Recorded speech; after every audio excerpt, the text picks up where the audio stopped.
किती स्टार? नक्की 4 स्टार. आणि 5 स्टार कशाला? तुझा अभ्यास इतरांसाठी. नक्की. मग आता आज इथं जे कल्याणकर सर आणि त्यांची टीम आली आहे, हे कशात मोडणार आहेत? म्हणजे काय?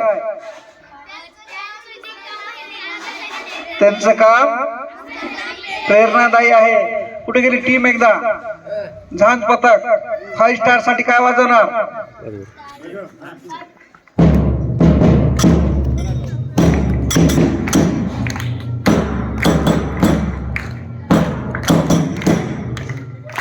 Very nice. एकदा मोकळी टाळी वाजवा, मोकळी. क्या बात, क्या बात. पुढे पुढे पुढे.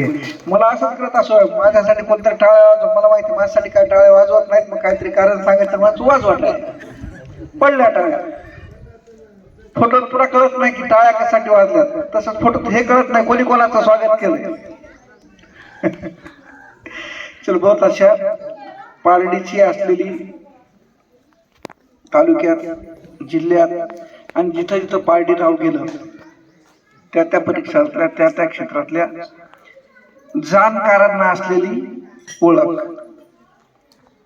सरपंच साहेब, खूप लोक ओळखणं आणि एखाद्या जाणकारांना ओळखण्याचा फरक असतो. एक मोठा कार्यक्रम सुरू आहे, कोणतरी गातोय आणि तिथं खूप लोक बद मी म्हणलो वाजवा रे वाजवा, की असं वाजवा टाळ्या त्या. आणि एखादा संगीताच्या क्षेत्रातला जाणता माणूस आहे, एक लेकरू गातय आणि त्याला टाळ्या जरी नाही वाजला पण त्याच्या चेहऱ्यावर जर तसे भाव आले की लेकरू चांगलं गातय, त्या दोन्ही मधला जसा फरक आहे तसं जाणकारांना पार्टीच्या लेकरांची ओळख असणे आणि हाय बा एक पार्टी अशी ओळख असणे, त्याच्यातला फरक मोठा आहे. इथं जे सगळं घडतंय ते जाणीवेतून घडतंय. आपल्याकडे एक जुनी म्हण आहे, सहज पडून दंडवत घडू. पाया पडला का? नाही म्हणते पडलोच होतो एरी. मग काय केलं आता? म्हणते पाया पडलो असं दाखवलं. पण तसं नाहीये. जाणीवपूर्वक होत असलेला विकास. माझा आणि पार्टीचं राहतं सांगतो मी. ज्यावेळेस 95ला शिक्षक म्हणून लागलो त्यावेळेस निवळी खुर्दला होतो आणि पार्टी सुद्धा निवळी बुजुर्ग केंद्रातच होती. तेवढा काही काळ एकाच केंद्रात मी होतो. इकडे यायची सोय नव्हती. केंद्र कोणाचे नाही, वाघमारे ते चल नाही पडता. ते MIT घेऊन 2 दिन हो गए पार्टी गयाच नाही. मुंशी सर होते, कदाचित तुम्ही त्यावेळेस असाल शिकायला होतं. आणि तुमच्याकडं आरू सर होते, मला वाटतं आयुर्वेदिक औषधी वगैरेचे काम करायचे, इथंच राहायचं. पा त्या माणसाचे ड्युरेशन काय विदर्भात न होता, कुठून येणं जाणं नाही काय नाही, इथंच राहायचे. लेकरांना जे जे शक्य होईल ते द्यायचे. तर त्यावेळेस ही शाळा मला आठवतात. नेमकी कुठची रूम होती का ती नाही हेही माहित नाही. एक छोटीशी रूम होती, वाकून जावं लागायचं. अशा स्वरूपातली ती शाळा आणि आज नावारूपाला आलेली पारडीची शाळा. एकदम छान गणवेशामध्ये लेकरच नाही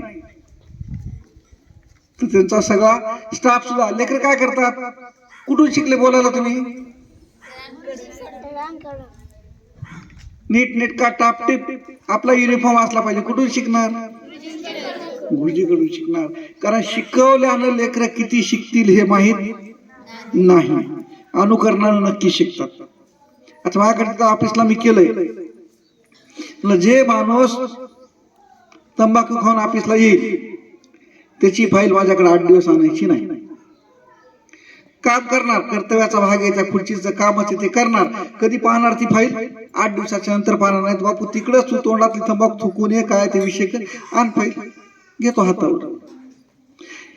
हे का गरजेचं आहे की अनुकरणातून शिक्षण होतं. मला शिक्षण विभागात काम करत असताना या सगळ्या गोष्टी जर पाहाव्या लागत असतील तर त्याचा एकमेव उद्देश आहे की लेकरं अनुकरणातून शिकतात.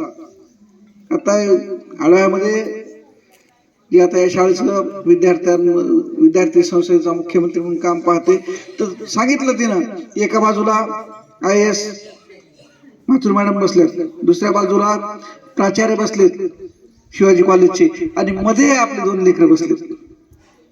मोठा सन्मान आहे. मिळकत येत लेकरं. इकडे ग्रामीण भाषेत सांगायचं तर या छोट्या छोट्या गोष्टीसाठी तिथं मिळकावं लागतं. एवढं काऊन मिळतंय केलं की होतंय. आणि तो मंत्र घेऊन चालणारी ही शाळा खूप आनंदाची गोष्ट आहे. आजचा योग हा मल्टिपल योग आहे. खरं तर या सगळ्या पळापळीमध्ये नव्हतं माहीत मला नक्की येणं होईल की नाही. ते मी सकाळी माने सरांना विचारलं की यावंच लागतं का. ते जर म्हणले असते लईच काम असेल तर भागू द्या, तर मी म्हणलं असं चलो भागू द्या. पण ते तसं नाही म्हणले. ते म्हणले हा असं कसं काय यावं लागतं का म्हणजे काय. त्याच्याकडे असेल फोनला रेकॉर्डिंग तर तुम्हाला ऐकायला फार छान वाटेल. तर ती तुम्ही काय ताकदीने शब्द फेकता, तर ती सगळी ताकद त्या लेकरांमध्ये या स्टाफनं ओतलेली आहे. तुमचे मुख्याध्यापक आणि मी तर मागच्या 30 वर्षापासून एकमेकांना ओळखतो. एक तर डोक्यात काम घ्यायचंच नाही, आणि घेतलं तर मग ते पूर्ण केल्याशिवाय सोडायचं नाही. तशीच तुमची सगळी टीम आहे. खजिरे सरांचं काम आहे, हट्टाला मी पाहत होतो, छोट्या छोट्या गोष्टीवर मोठमोठं काम करते. आमचे पंडित सर आहेत, मित्रच आहेत. तर ही सगळी मंडळी कुठे गेले बाकी आमचे हे नवीन टीम मध्ये शेख सर आहेत. तर हे सगळं कधी होऊ शकते तुम्ही जर शाळेत रमले तर. मी शिकायला असताना तुमच्यासारखा विद्यार्थी होतो 5वी 6वीचा, त्यावेळेस आमच्या मुख्याध्यापकांना जिल्हास्तरीय आदर्श शिक्षक पुरस्कार, त्यावेळेस आदर्श शिक्षक होते बरं का तंटामुक्तीवाले साहेब, तेव्हा आदर्श शिक्षक होते. आता आदर्श शिक्षक पुरस्कार नाही, आता गुणवंत शिक्षक पुरस्कार आहे. कारण मध्येच काहीतरी 4-6 वर्षांना बारीकचं काहीतरी होतं ना, म्हणजे मग आदर्श शिक्षकाचं असं कसं काय झालं तसं कसं झालं. तर त्यावेळेस ते आमचे मुख्याध्यापक खरंच आदर्श शिक्षक होते. त्यांनी ज्यावेळेस प्रतिक्रिया व्यक्त केल्या एकच सांगितलं होतं, ते म्हणले ज्याचे पाय शाळेत रेंगाळतात ते शिक्षक.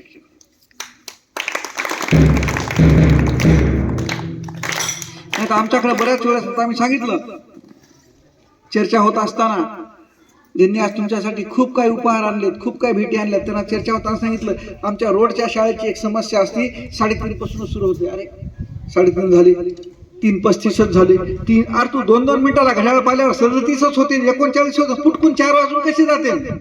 तर तिथं समस्या अशी आहे, कदाचित असं बी असेल की घरून तंबी असेल की बघा टाइमवर नाही आले तर, म्हणून मी घड्याळ पाहिली जात असेल. म्हणून ज्या शाळेमध्ये शिक्षकाला यायला विलंब लागत नाही आणि जायची काहीच घाई नसते, त्या सगळ्या ठिकाणी पार्टी होऊ शकतात. मग मी सांगितलं, मी असं नेहमी ओपन चॅलेंज सांगतो की न थांबता 50 शाळेचं नाव सांगतो जिल्ह्यातल्या की जिथं असंच काम होते. न श्वास घेता 200 गुरुजीचे नाव सांगतो की तुम्ही त्याला पाहिल्यावर नाही हे तर सॅल्यूट करायचंच गुरुजी. तर एवढं सगळं चांगलं काम होतंय, त्यामध्ये पार्टी आपण अग्रगण्य आहोत. दुसरी गोष्ट की मी एकटाच काही इथं वेळ देऊन आलेलो नाही, ज्याला त्याला सगळ्याला व्यापित सरपंच येणार माहित होतं मला. खूप कामं असतात, त्याशिवाय आमच्या काही सरपंचाचं असतं की इकडे काही जरी काम नसलं तर आता मी सरपंच झाल्यावर लय बिझी हे दाखवायसाठी टाळावं लागते कार्यक्रम की नाही मला लय काम आहे. आणि तिकडे मग काय रायगडला कॉर्नरलाच भेटत, तर ते आलं नाही नाही लय काम होतं, काहीच काम नव्हतं सकाळपासून.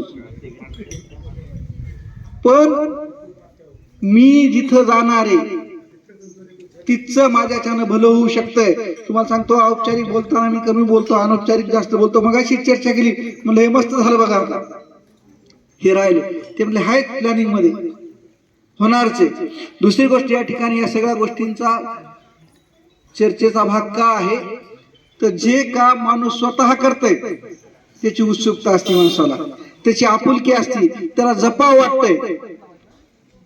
आता हे पहा, मागच्या 2 वर्षात मुख्यमंत्री माझी शाळा, रात्री इथं होतो, टीम सगळी यंग जनरेशन फाउंडेशनची जी टीम आली, मागचे वर्षी मुख्यमंत्री माझी शाळा सुंदर शाळेचं परीक्षण करण्यासाठी रात्री 10 वाजता इथं होतो आम्ही. हा अर्थात घरी आमच्या सगळ्याच्या ओरड चालू होती, ठीक आहे की लक्ष वेळा मांडायच्या, तरी बी तुम्ही तिकडच घ्या मांडून, तुम्हाला आम्ही ताण नाही, तुमच्या हिशोबाने चालतंय. आम्ही तिथं असलो की असं खाऊन तसं खाऊन होते, पेक्षा आम्ही इथंच असं खाऊन तसं खाऊन करतो, तुम्ही तिकडे उपक्रम चालले. रात्री 10 वाजता परीक्षण, सगळ्याच्या चेहऱ्यावर तेवढाच उत्साह, काहीच गंग नाही. तुम्ही बाकीच्या शाळा पाहून थकून आले असले तर म्हणले हे घ्या, केळी खा, पपई खा आणि चल त्या परीक्षेने आम्ही दाखवतो तुम्हाला काय काय पाहिजे. हे कधी होऊ शकते? हे फक्त अनुकरणातून होऊ शकते. ते असं म्हणतात की ज्या व्यक्तीला बसता उठता येता जाता झोपी जागेपणी प्रत्येक वेळेस माझी शाळा आणि माझे लेकरं त्याचं भलं दिसत असेल तरच पारडी उभी होती. आणि म्हणून सहजतेने आलेली टीम यांनी आज तुमच्यासाठी खूप छान छान भेटवस्तू आणल्यात. आमच्या मायमावल्यांसाठी गावकऱ्यांसाठी एक आरोग्य शिबिर ठेवलंय. त्यासाठी आमचे एक तरुण मित्र, मला वाटतं देशमुख सर, परभणीच्या सिव्हिल हॉस्पिटल मधून आलेत. आता खरी गरज काय तुम्हाला सांगतो, खूप संख्या झाली. माझ्या मुलीचं आता यावर्षी BAMS फायनल आहे, काही मित्रांच्या मुलींचं MBBS झालंय. आता खरी गरज खेड्यातच आहे आणि तिथं जायची ज्याची तयारी नाही तर त्याच्या डिग्रीचा काही उपयोग होईलच असं काही सांगता येत नाही. कारण तुम्ही दुनिया करा, तुम्ही दुकानदार व्हा, डॉक्टर व्हा, शिक्षक व्हा, सरपंच व्हा, काही व्हा, कोणासाठी हे लोकांसाठी. जर तुम्हाला लोकात मिसळता येत नसेल, या लेकरांचं एक वैशिष्ट्य कुठे मिसळू शकते, याला विषय आधी माहीत असो नसो कशावरही बोलू शकते.